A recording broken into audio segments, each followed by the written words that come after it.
Hi everyone, and welcome to the Mozilla's Learning June Community Call. My name is Christina Gore. I'm Communications Coordinator for the Mozilla Learning Team. It's a pleasure to have you with us today.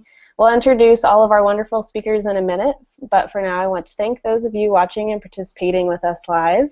If you know of folks that are trying to tune in to learning.mozilla.org/community/community call, which is our landing page, and they don't see the live stream, please tell them to refresh the page and then hit play and they'll see it. And for those of you watching the archive, we're glad to have you with us as well. Our distinguished guest for today will be leading a discussion about learning opportunities when school is not officially in session, which may be during the summer season for some of you, or another time of the year depending on where you are tuning in from around the world. So today we'll be referring to summer learning, but feel free to mentally substitute whatever time of year is relevant to the conversation in your community. The challenge is the same. Learning has different opportunities and challenges when formal learning in school is not in session. A few other housekeeping items before I turn it over to Julia, who will be leading our discussion today. For those of you who are new to using the Etherpad, instructions on how to use it can be found on line 10. But the basics are you want to add your name to the upper right-hand box so we know who you are. And then you can add, let's see, what line is it? Roll call on line 17. That's where you can add your information so that we know who you are throughout the conversation as well. And then please don't be shy. Please ask questions, add your thoughts and resources to the Etherpad throughout the discussion. We want to hear from you, and we want you to be an active part of this discussion, even if you're not on air with us. So Julia, I'll turn it over to you, and you can introduce yourself, our speakers, and start the discussion. Hello, can you hear me? Great. Hi everyone, my name is Julia Valera, and I am managing the Mozilla Clubs project at Mozilla. I am leading this call today, particularly because I come from a background with Hive NYC, and I've worked with many people over the last 4 or 5 years on topics like summer learning and alternative spaces for learning. So I want to introduce you to our special guests that are joining us. They come from 3 different cities, and they are all actively working over the summer with young people on various STEAM-related topics, so science, tech, engineering, arts, and math. So I will introduce them momentarily, but just to let everybody know, on the pad there is a particular place where audience members can respond to the same questions that our speakers will be speaking to, and they are located towards the bottom of the pad at line, where is it? Line 164. There are about 4 questions there, and so any audience members who are currently working in this area or have insight or just questions, comments, please add them there. And as we hear from each of our guests, you will have the opportunity to respond directly in Q&As that are located under each of their presentations in the Etherpad as well. So as Christina said, just feel free to contribute anywhere you like and where it best fits you. So without further ado, let me introduce our guests, and we can jump into our presentation portion of the call. So first, we have Gigi Polo, who is here from New York City, joining us. At line 51, you see a quick description of her experience at Parsons, the New School for Design. And then following Gigi, we will hear from Andy. Andy Forrest is located in Toronto, Canada, and he will be speaking about a project he's tied very close to called STEAM Labs. After that, we'll hear from Lisa Kim, who is currently located in Chicago, Illinois, and she will be speaking about mikva Challenge. And Dr. Dixie Ching is also here to talk about some work that she's been doing with Hive Research Lab in New York City. And we also have Sue Adams on the line here, who will, at the end, give us an intro to Mozilla Festival, and will connect all of this great discussion to what we're planning at our learning space at Mozilla Festival this year. So I will go ahead and now turn the mic over to Gigi.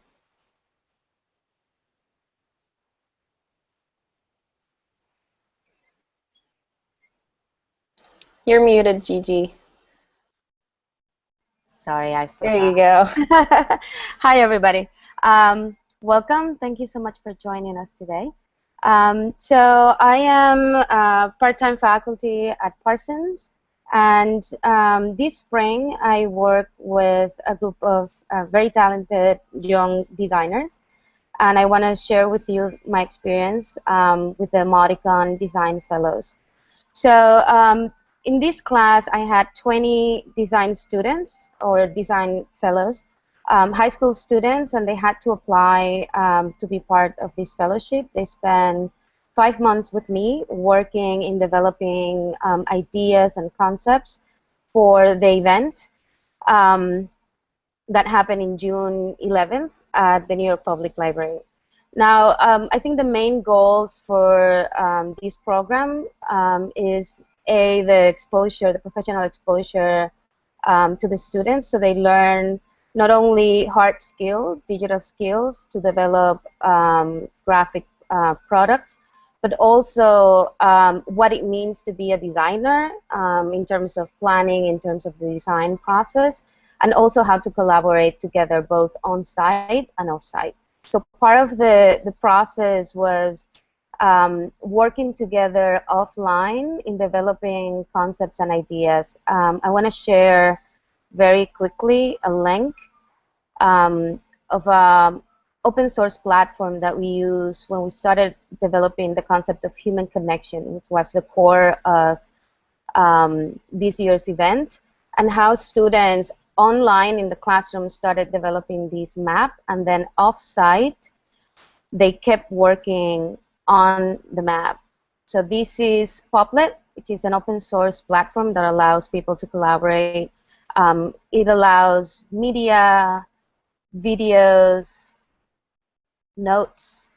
So students were able to draw their ideas, add notes, videos to explain what they meant by human connection, what they felt about it, quotes, things that they wanted to use in the renderings and the graphics.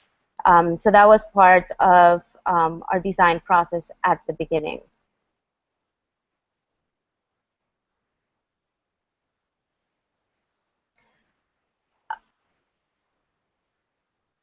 I think that also I added some other links, so you can go to the Facebook page that they set up as part of documenting their process. So part of the learning curve is how can students understand their own process individually and as a team, and then being in charge, having ownership of their own learning process. So they developed a Facebook page that was Emoticon Fellows that you can follow here on the link that I provided, and also they manage a Twitter account. So the students were, based on their interests, they were grouped, so they were like these mini cells, and then they work on different projects. They developed from the overall concept of the event to planning, graphics for T-shirts, promotional pieces, an app. They did the whole social media outreach, and with that was also the idea of understanding the responsibility as digital citizens and also professionally when they were presenting their concepts.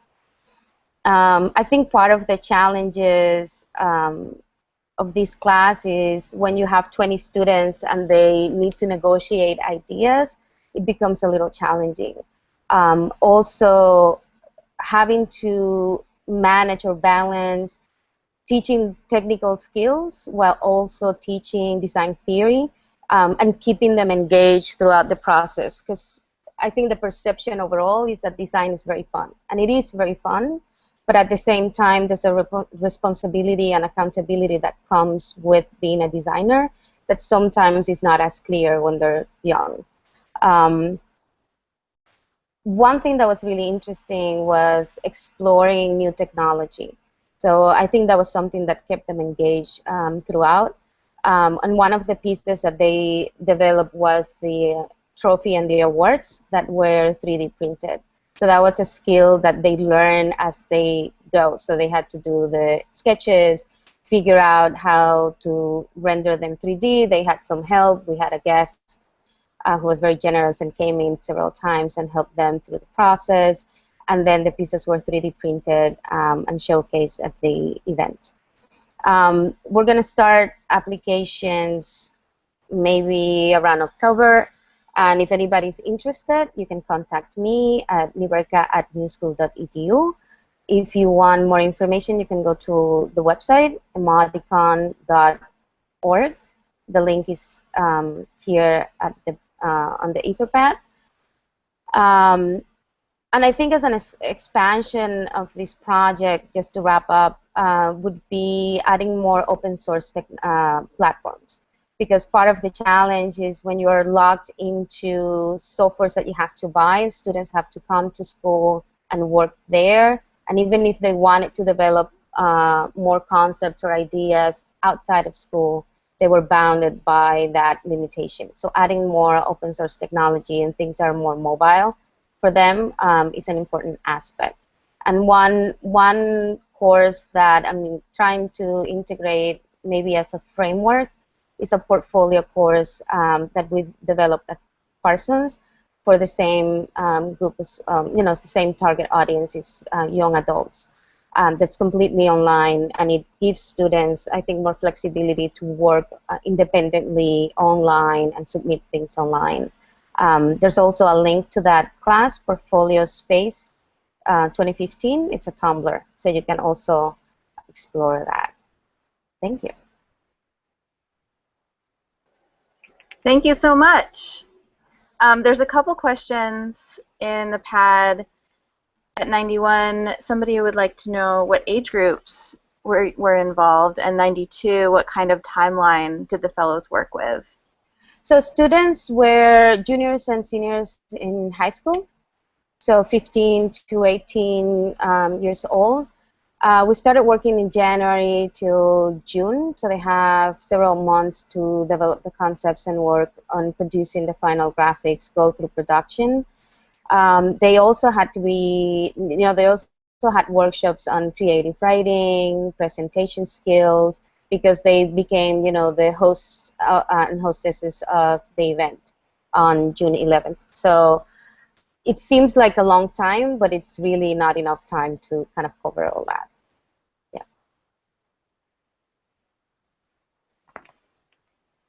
Great. I was also trying to scramble and find a picture of the trophies that you guys ended up developing. They are posted on the Facebook, so if you want, I can open it up. Well, we don't have to do it right now, but okay. People can go there, and I think there's a post. I think it's the latest post has a picture of the trophies. Yeah, they're so cool. Okay, thank you so much, Gigi. Sure. We're gonna move on now, and everybody keep the questions coming. Gigi, you can go ahead and browse the Etherpad and respond. Maybe add notes, thoughts, comments as we continue. So Andy, are you available and ready? Yes, I'm here. So thanks so much, Gigi. That was really interesting. I love the social engagement you're doing with all those kids. That's fantastic. I'm gonna check that out in more detail. So I wanted to talk more about STEAM Labs and what we're doing this summer. I'm the learning lead at STEAM Labs. We're a not-for-profit community makerspace in Toronto, and we have all kinds of digital fabrication tools, and we teach a lot of classes in coding and robotics, as well as all the different digital fabrication things like 3D printing and laser cutting, that sort of thing. So I wanted to talk about the programs we're doing, and we also try and encourage other people to run all these things. So I've got a bunch of links in here too I'll tell you about. So over the summer, I love the summer because we get the kids full-time. They're switching from school mode to they're ours, and some kids just sign up for the whole summer and make awesome things, and some drop in here and there. we have different programs for different aged kids. So the sort of 6 to 12 age group is mostly the summer camps. And the month of July is mostly hands-on stuff. So we've got robotics programs. The first one is a robot circus, where kids get to not just do the technology, but also do character design and create a robot performer that's going to be a tightrope walker or jump through a flaming hoop or play some kind of silly trick on people. And then once they've designed the character, then they build it with motors, and we have all kinds of LEDs to make it light up. And then we get them into sensors and teach them Arduino robotics so that they can start making their robots intelligent. So I've got a link there of a sample that's integrated with all the different technologies. It's a marshmallow catapult game, and the target there lights up when you score, and there's a web page next to it that has a connection to the scoreboard. We use Internet of Things a lot for getting kids excited about the web, because then they can have their physical robotic invention controlling a web page, and also the other way around, they can have a web page remote controlling their robot. I would say at least half of the kids in our robotics camps end up making a project that is a remote controlled thing with a web page as the remote control, or a wired joystick remote. So we actually created some teaching kits to help other people do these same kinds of activities. So, and I'm really happy to announce that we're launching a new one today. It's just live on our website this morning, and there's an activity guide section on our website. I put a link to it there under where more info can be found, the /resources page. And there's a general Internet of Things teaching kit there that's lower down, and the new one is on top, which is a kit that we released for teachers to build a robotic model of the power system, to bring some technology topics into the classroom while still teaching the curriculum that they're mandated to teach. So there's web and HTML and robotics and electronics and 3D printing and all kinds of great stuff in there. And so please download it, use it, let us know what you think of it. And then in the rest of the summer, we also have some programming related camps in August where we do a lot of Minecraft things. We also use the Minecraft to connect to other kinds of making too. So we have the kids design a thing in Minecraft and then 3D print it. Or we have them design a control system in Minecraft for a robot that's actually in the real world. So I put a link also in there to some code examples of how to control things with Minecraft that we built. And then the third sort of youth thing we have in the summer, we run a tech entrepreneurship program called Zero to Startup. And that's, we get into some of the things that Gigi was talking about too. It's just about like making actual social change. So as they get older, we try and get the kids making with a purpose instead of making just a silly toy for themselves, which is great. But we try and get them solving some real world problems as well. So we do. It's a 13-week-long program that has a Dragon style, or Shark Tank, I think you know it as in the States, a Shark Tank style grilling at the end, where we invite people from the city and some entrepreneurs and design companies, and we got the head of IT of a big tech multinational to come and grill them about their projects, and we had kids with projects that they're now presenting to the city. Just had last Monday a group presenting their smart street light to the people in charge of the street lights at the city and getting their ideas into real practice. So there's a link to Zero to Startup there too. And that program was actually developed with a grant and is extensively documented, and we're looking for partners who may want to run that in other areas of the world. So if you want to know more about that, then please contact me, and we'd love to get other people running that program. And then I also put some links in there to, we're running an educator boot camp in August.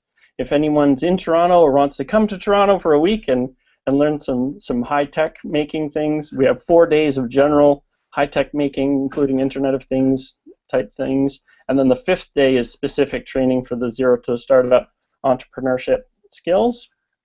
And also we have a format we're running too with adults of just like a one-day hackathon to solve some problems in the office in a ridiculous way, and that also uses Internet of Things tech, and there's a link to a sample there. That's a really fun activity, and it's a great way for people running makerspaces or tech activities make some extra money from those corporate sponsors so they can help us pay the bills. And then is there anything else I put on my list there? I think I covered everything.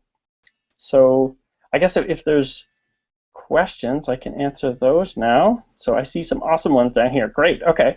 So someone asked, what kinds of outreach do you do for diversity and inclusion? So we try and make sure the first step is just helping people to see themselves at our space. So if you go to our website, we try to have as many photos of people who don't look like me, because the middle-aged white males are very well represented already in tech, so we try and have as many other people represented on our site.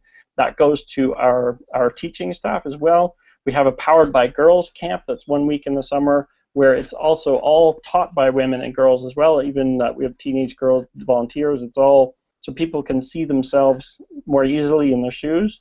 We also, we're right downtown, so there's a lot of lower income schools, inner city schools that we do free programs at, and we look for grants. We've got some donations for people to sponsor classrooms and such. So that's our main ways to do that. Next question was, have we done any work with building other games or software inside of Minecraft with mods or command blocks and adventure maps? Yeah, that's such a fun activity. We have like a multi-step kind of way that we get kids doing that, whereas the first step is a mod called Custom NPCs, where they can program quests and characters. Then mCreator is the next step after that, where they program their own mods to really start getting into changes in the game. And then the third thing is actual Java programming. We use a book. It's one of the O'Reilly ones. I forget what it is offhand, but I can send you a link, or I'll add a link to the Etherpad here later. So that's like the third phase of actually customizing the game. So that's a lot of fun. And in our camp, we get them all working together on a collaborative project that they come up with. So last year we had them they came up with the idea of making a superhero city. They built all these bases for superheroes inside of a pre-built city. And then the second week was an amusement park they built together. So that's super fun. More questions? How big is the camp? So we accept 30 kids for most of the camps. Our big build carnival camp, we only accept 20 because the projects are larger, so not as many fit in there. Costs involved. Yeah, so we charge $500 a week for the camps, or $900 for 2 weeks to encourage that longer participation.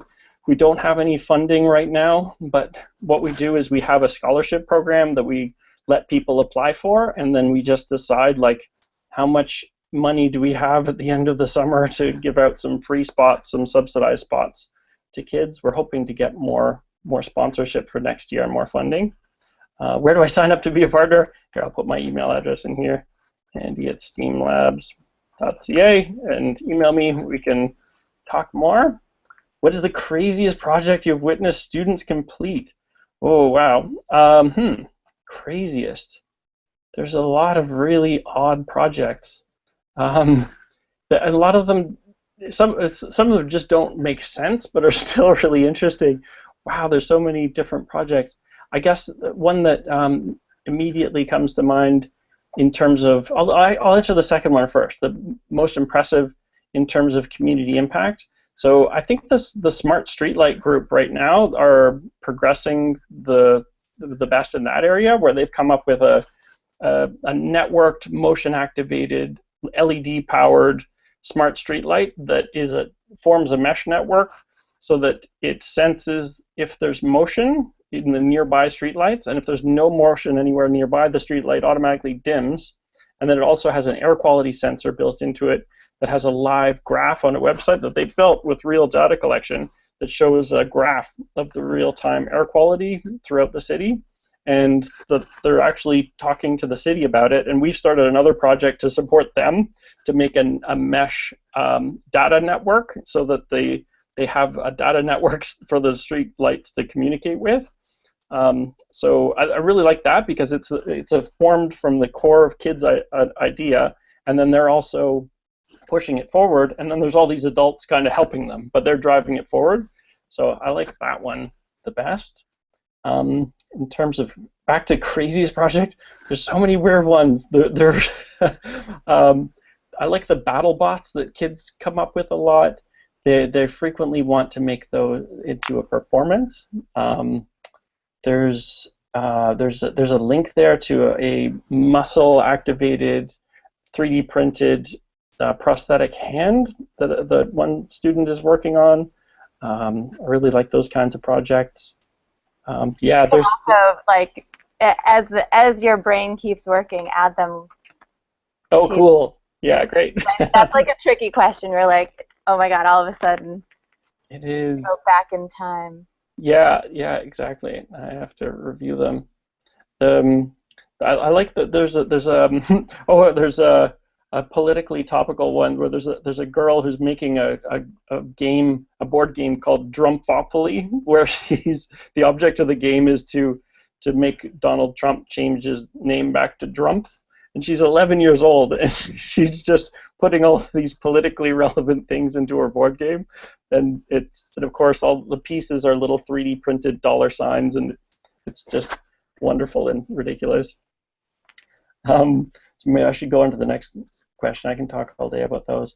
Do students continue working on projects or scaling their projects as a business after camp? Yeah, so Zero to Startup, one of the things we do in the Shark Tank is I give a certain number of STEAM Labs mentorship rewards to the sharks to give out as prizes. So when they consider the project to be sustainable enough, then they give out that mentorship, and then we have them coming in ad hoc afterwards, and then we just have mentors that can continue helping them, and then we have them come in at the same time as the next cohort of students too, so the students can see real groups with real finished projects and see all the real results they're having with it too, so that helps inspire them to do really well in those projects too. And then we'd have a few kid members, like that vine that I have of the kid with a 3D printed prosthetic hand. That's Patrick, and he's a member. He doesn't take any classes anymore. He just shows up every Saturday and works on his thing. And he actually volunteers now in some of the other classes. And there are a couple other kids like that just use it as a resource now, which is great. This is so amazing, Andy. The resources that you've supplied here are great, and I think awesome. Everyone agrees. Great. I'm glad to hear it. I hope they're of use to people, and hopefully I can see some of you come to our lab sometime. I'm in. I'm sold. I'll be there. Great. Okay, well, we are going to move on now, but everyone, please feel free to keep adding thoughts and questions here, and Andy, you can go ahead and respond on the pad as they come in. Okay, Lisa, you're up next. Hi. First off, thank you for inviting me. I feel like I'm in such impressive and amazing company. But I also think that what I do at mikva Challenge is a little bit coming at this idea of STEAM-based learning a little differently. So I'm going to telescope out, if you don't mind, and then hopefully you'll start seeing the connections as I talk too much. mikva Challenge is a civic engagement organization, and we focus on the cornerstone of our work is really that young people who are most disadvantaged systemically in city structures are experts and more aware of what policy changes need to be made in everyday governance, whether that means in their school system and within administration all the way up to the city level. And so we really focus on what we'd like to call action civics. So it means that we guide young people through the process of identifying issues that they care about in their community, however they define community, whether that's like citywide or just within their classroom. And then we walk them through an active process of self-determining youth-led interventions or policy changes And we engage real decision makers along that process so that they can really actively see the change they want to see in the world. So there's a lot of ways we do that. If you look at line 154 through 157, there's a bunch of links, and the overall work of MICFA Challenge, you can click on that link and see the different ways that we do that. More specifically, what I do is I work on the Citywide Youth Council program, and this is basically it's a year-round program that kicks off with a think tank summer, and we have 7 councils to date, and each council focuses on a particular issue area. So we have a Juvenile Justice Council, which focuses on court-involved youth. We have an Education Council, which focuses on CPS education issues, Chicago Public Schools, sorry, I'm from Chicago. And so on down the line. We have a CHA Council, which focuses on housing issues for young people. And then finally, so again, you can visit that link and see all the different councils and the nature of their work.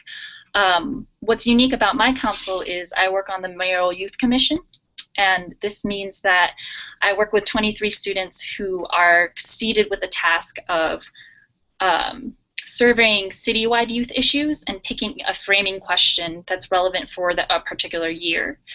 So our issue area changes year to year, but ultimately we work in partnership with the mayor. So the process of our summer is we have 7 weeks. We have a developed framing question, usually around citywide youth issues, as issues of public safety, transportation, crime, youth-police relationships. It can range. And we deeply research that issue, engage stakeholders and other experts in that issue, and develop a set of youth-led or youth-driven recommendations for policy change around that issue. And then the culminating part of our summer is that we meet with the mayor, and the young people lead the conversation and present him with a set of recommendations that he should implement. Then from that conversation, we move forward in partnership for the rest of the school year to try and implement some of their recommendations that we've come into an agreement with. And every council functions that way. They just have a different decision maker. So for example, our Juvenile Justice Council meets with Tony Preckwinkle.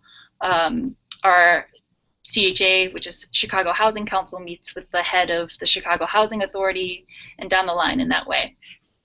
We really see it as a mission that young people should be at the table with decision makers so that they can inform on how to best move forward in policy that's really going to shape their lives. So that is a macro view. I think the reason I'm in this conversation right now when it comes to technology and learning in a STEAM-based way is this past year, Mayoral Youth Commission focused on how to address the issue of the digital divide. Chicago is becoming increasingly more of an open city, and it's also trying to become seen as such, right? A tech mecca or a tech center. And so we introduced this issue as how can we also recognize that there's an issue of self-advocacy that needs to be made when it comes to how systems are laid in our city that determines who has access to resources and to be able to be a digital citizen, if that makes sense. And so what we did in some of this work was, if you look over on line 170, our culminating research ended up, we made it all digital and put it on a Tumblr, and that's like our digital version of a white paper. And a lot of our recommendations focused on this idea that young people who are already systematically disadvantaged and under-resourced in a lot of ways are continually overlooked and under-resourced when it comes to opportunities to be able to explore, play, and become tech people.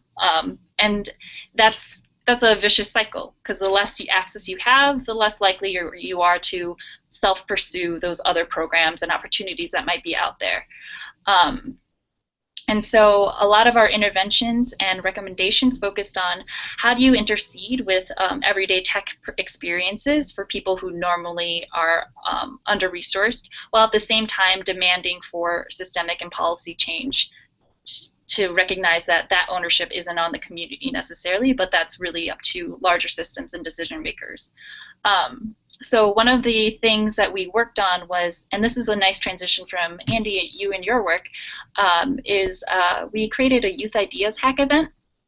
And so this idea was to say that young people who don't worry about the tech, don't worry about whether you feel competent or comfortable using a computer, just come here with your ideas. Like, you already have an idea of something you want to see changed in your neighborhood, and so there's power in that. So we invited a bunch of young people to come to a space, and then we also courted a lot of tech professionals that are current in the field to say that you have the goodwill and the skills to work with young people. What if we put you in a room and allowed you to be managed and a project led by young people who have some crazy zany idea of how to improve their community?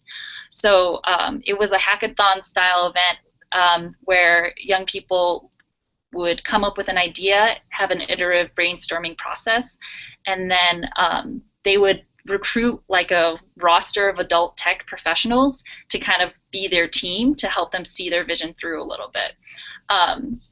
In one day, it was more about making those connections and seeing the possibility of what could happen if a young person led a conversation and was the one who was creating, who was in the driver's seat of creating the interventions or tech-based tools that end up being pointed towards young people as solutions. So that's like one of the outcomes or like summer experiences that we worked on.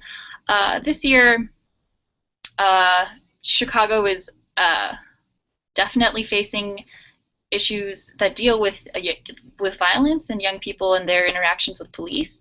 And so my council's work has pivoted towards understanding youth and police relationships.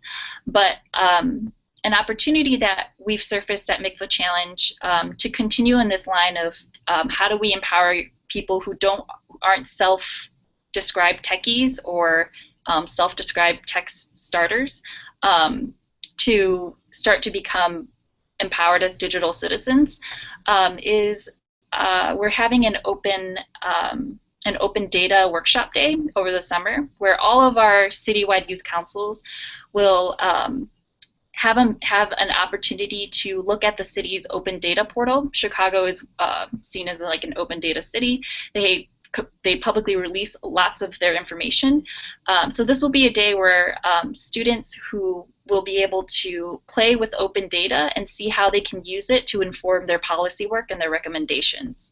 So it's a way to say that you don't need to be interested in technology itself to be able to pursue your own self-growth and knowledge and using these as tools, but rather technology should be used as a tool for you to meet your own goals. And largely our population of students are more interested in issue-based areas, so they're interested in advocacy issues of like health and education and juvenile justice. And so this is a way to meet them where they're at and then also empower them to use technology.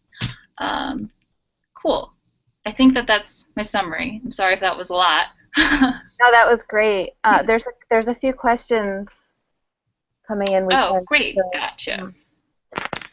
How do youth get connected to the project, and is there an application or recruitment process? Absolutely. So given that we work in the field of community organizing and advocacy, a lot of our network is based in teachers. So we have a broad teacher network within Chicago Public Schools. And so a lot of recruitment happens because teachers recommend students. The recruitment process and the application process is all online if you go to the main website. But also, just to be transparent, it's actually it's a very open process. We use my council of 23 students interview incoming applications and other students. So their interview scores play a part, teacher recommendations play a part, and then students just fill out an online application. As part of the recruitment also, we have a commitment to our students representing the direct diversity within Chicago Public Schools. And so whatever that demographic breakdown is, that's who we recruit. We try to mimic that demographic breakdown in all of our programs and in our councils. And so the majority of our youth are Black and Latino. Yeah. Cool. Let's see. How would a school lead this effort with students rather than waiting for political body and nonprofit to start programs like this? I'm in NYC, by the way. Hi. We actually have a program that is curriculum for teachers or folks or adult allies that are school-based. It's our Democracy in Action curriculum, and you can look on our website and find that curriculum, and you can start a student. So there's a couple ways that you could do that. Democracy in Action is specifically civics education curriculum that you can implement in your actual classroom. Or you can also start a student voice committee, which is basically an in-school group that's usually after school that you like regularly convene and have your students surface what issues they'd like to address within their school and develop action plans around that. So there's that question. Yes, and I will add the link soon after I'm not talking. Is there a follow-up process after the hackathon for students to refine, test, compete, and implement projects? So because this was like a first test pilot year in doing this, what we ended up doing was the winning teams, which ultimately all projects ended up being winning. We matched with other adult mentors that were in the room, and then also other organizational sponsors to do next step consultation meetings. So we didn't necessarily, because we're not focused on STEAM education in particular, we didn't necessarily shepherd all the projects through all the way beyond merging student projects with next step consultations. So we allowed it to be kind of like, if you want to take this further, here's this like mentor who can consult you and talk you through like what might be the next steps for you and this project. But down the line, I think Hive has actually been a really great network for that, because I was able to take a lot of refer a lot of my students to other Hive like events that were open hackathons where students and young people could bring projects and continue working on their projects. So it also kind of became a funnel for us to channel other students who normally aren't plugged into tech opportunities and things like that to say like, here's some other like jumping stones. Okay. Students are developing invaluable skills from your program. Do students let you know if your activities link to what they learn in school? Absolutely.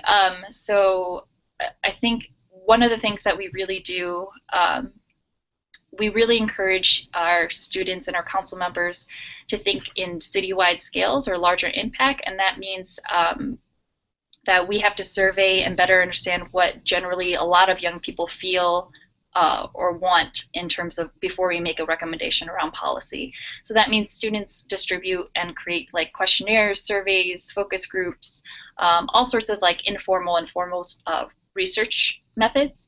And so we actually surveyed over like, I would say 300 CPS students about their use of technology in school, what it was like, whether they would like to know more or use more, and generalizing the data, most CPS students felt that they would be interested in technology, especially in fields that were a little flashier, like design, video games, that kind of thing. But they just didn't feel like those resources were really there. And a lot of that could be, there's a lot of reasons for that, right? We could get into the weeds of that too. So, thank you, Lisa. Yeah. I'm sorry. Sorry about that. No, yeah. That was great. But yeah, any additional thoughts? We're now running down to 15 minutes, and we want to make sure to stay on the hour. So that was amazing. Please do add additional comments, thoughts to the questions. There's another recommendation for another project that you might be interested in. So poke around in there, and thank you. We're going to move on to our final guest for today, Dr. Dixie Ching. Hi, everyone.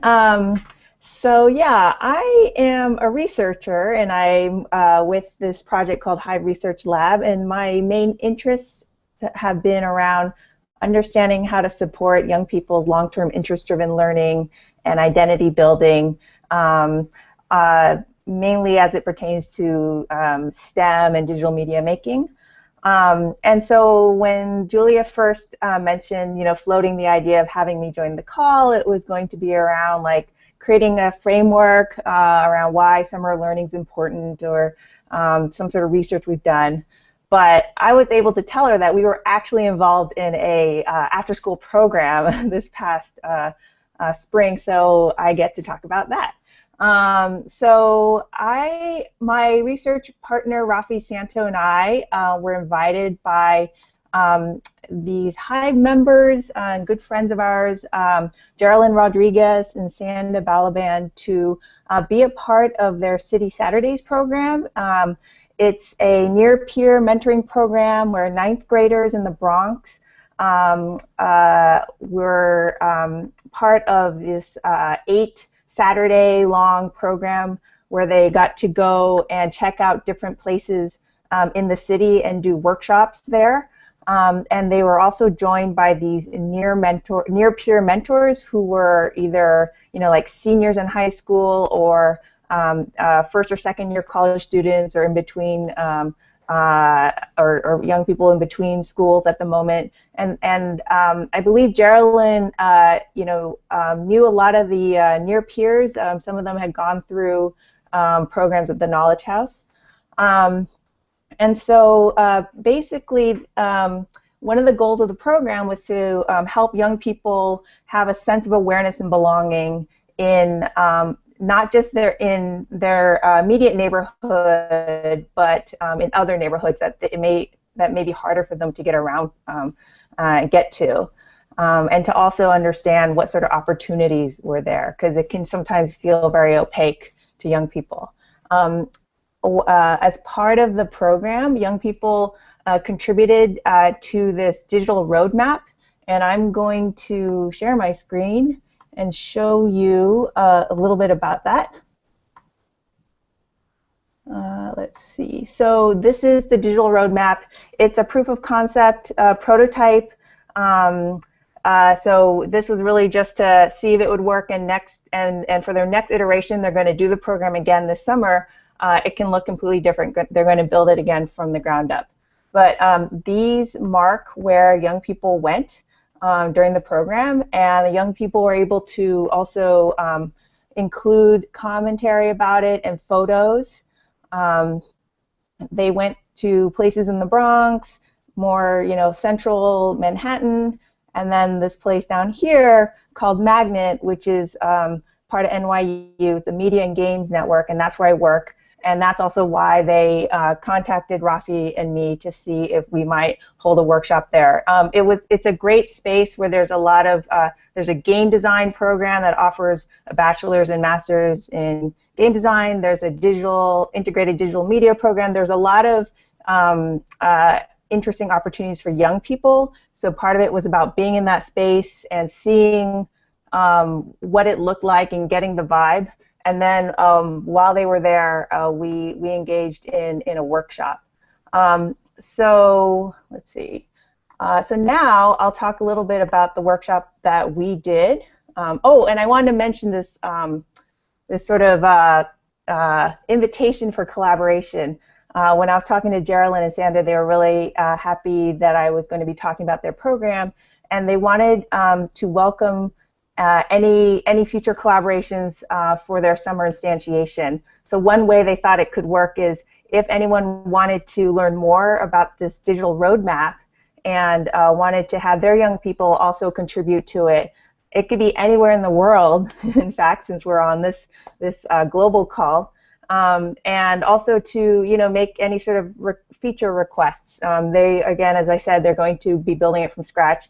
The point of it was to have young people be able to not only experience a great thing, but then to have a way to further reflect on the experience, have them reflect in concrete ways. Where was that program? What building was it? Where is it in the world? And these are really important things to keep in mind when we engage young people in these opportunities that they may not be, absorbing all this stuff without us giving some time and to reflect on that. So then in terms of the workshop that we did, I'm on line 218 if you want to follow on the Etherpad. We thought we would try something that was sort of related to some research that we'd been doing. We had, with the Hive NYC community, developed a participatory white paper around the importance of brokering future learning opportunities to young people, the importance of helping a young person identify what they want to do next, and then acting as a broker to help connect that person to it. So it could be another program coming up, it could be a website, it could be a person that they should talk to. But we know that that's not the only important aspect of building, long-term youth pathways. The other part is what can young people themselves do.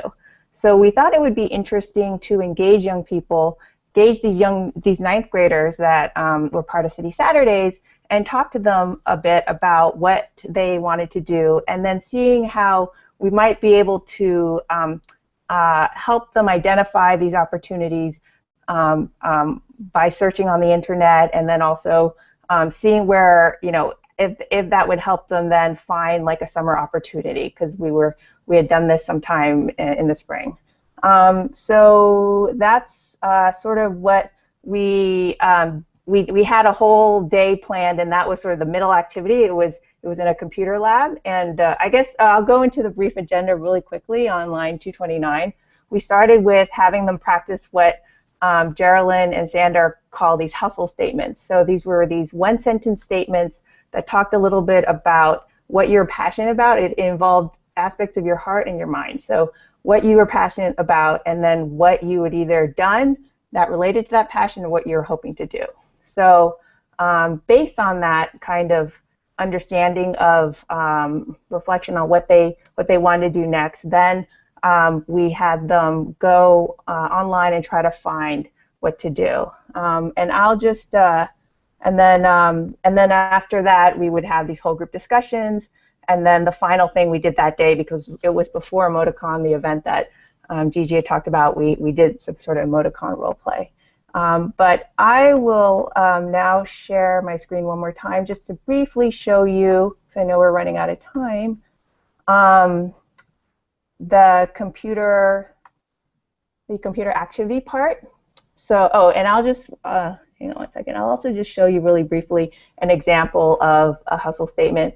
This is a PowerPoint, this is the PowerPoint we used during the workshop, and I included a little bit of, I included a section where I just put photos from the actual day, and it's clear where those are because the background's yellow. But here's an example of a hustle statement. I care, and this is what Geraldine had provided as her example.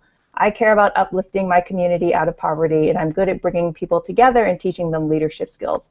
So I co-founded the Knowledge House to empower young people to change the Bronx via tech. So every young person got to practice something like that. And then during the computer activity portion, based on their hustle statement, they then we asked them to look for stuff online, and any opportunities that they saw, they would put on this whiteboard, and so that we could have this sort of crowdsourcing of opportunities. But then what was also really interesting is that, and these are things that come out only after you actually do it, is sometimes young people found something that was perfect, but it wasn't quite available. Like there was an organization that would be perfect geographically, in terms of the interest, in terms of the age group, but they didn't have any programs at the moment. So in this one young woman's case, Cara Lee on the right, she was really interested in dance, and she found that organization that she wanted to be a part of. I think her friend had also been a part of it at one point, but they didn't have anything going on at the moment. So Tunisia, who's one of the facilitators, helped her find the Contact Us button on the site, and then helped Cara Lee compose a short message and question about being able to be a part of it in some way. And then I heard later on at Emoticon from Cara Lee that they actually wrote back, and that she might actually be able to be an intern or mentor for the org. And then this is just, I forgot to mention earlier that as part of the, I'll go back to this digital roadmap, if you click on the team button, you see pictures of all the young people who were involved, as well as staff, and then these near-peer mentors. And then if you click on any person's picture or name, you see their blog where they've been doing commentary on the experiences they've had. So this was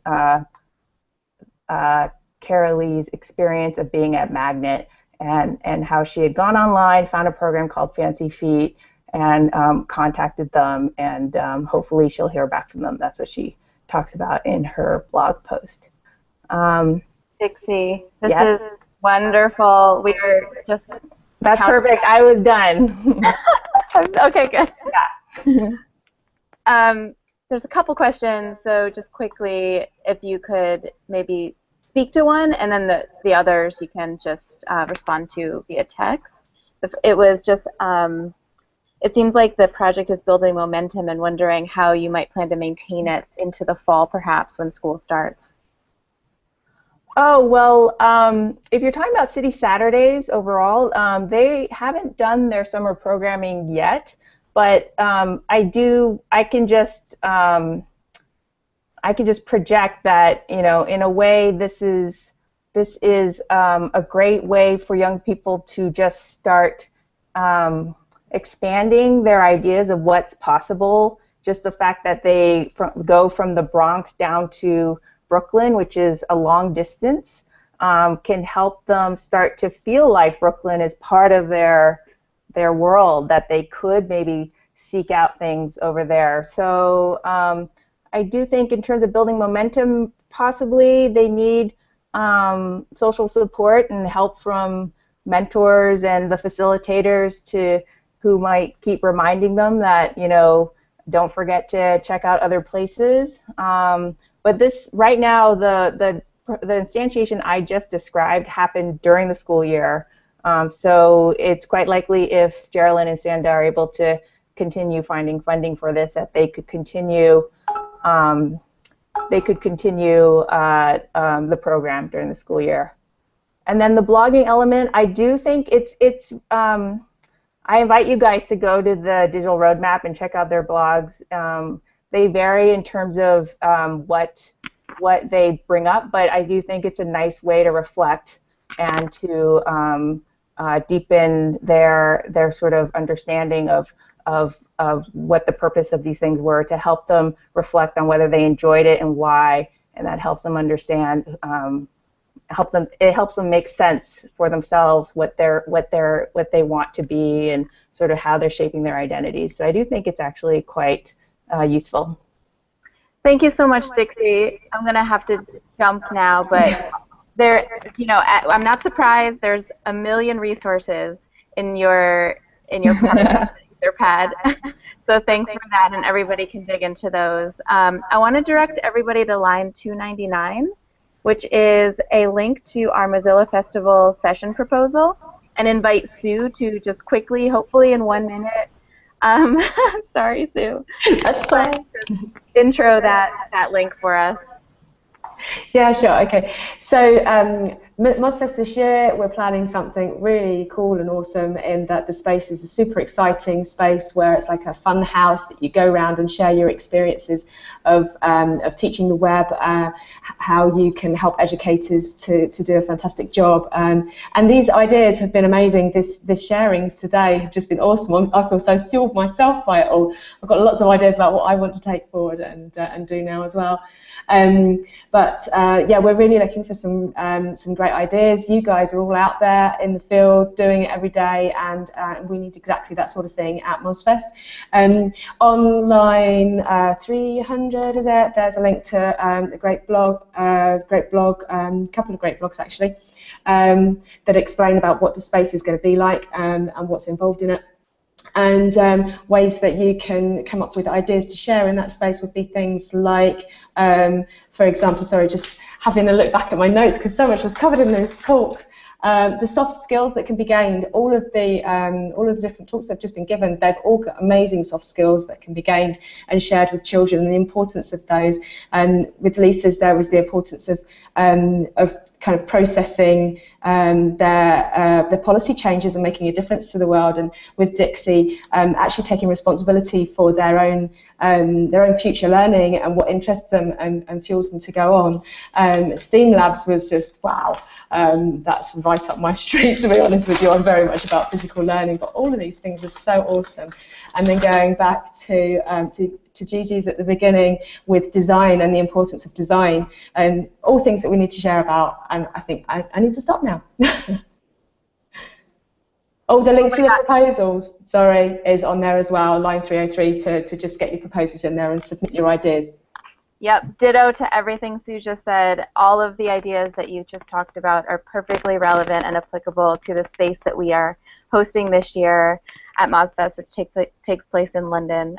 So please feel free to propose and, you know, spread the word. Have anybody you know propose. We even have youth there every year, many youth actually, so send the word to them as well. And I'm going to end with a last closing bit from Christina. Thank you so much, Julia, for hosting and bringing all of these great speakers together. Thank you, all of our speakers. You did an awesome job. I'm sure there's clapping from all of the folks watching us live and soon to be watching us as a recording. So thank you very much for all of your time, your great resources. We definitely don't want the conversation to end today because there's so much good stuff that we covered, and I'm sure there's lots of more questions and opportunities.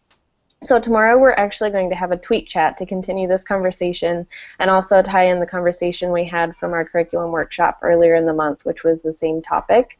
If you look at line 290, you can find a link there that has some details, but just follow @MozLearn on Twitter and then hashtag #TTWchat, and that's where we're going to be having the tweet chat tomorrow. So we hope that you'll join us then. Otherwise, thank you again so much for joining, and we'll see you next month at the Community Call. Bye, Thank everybody. you, everyone. It was great. Bye. Bye.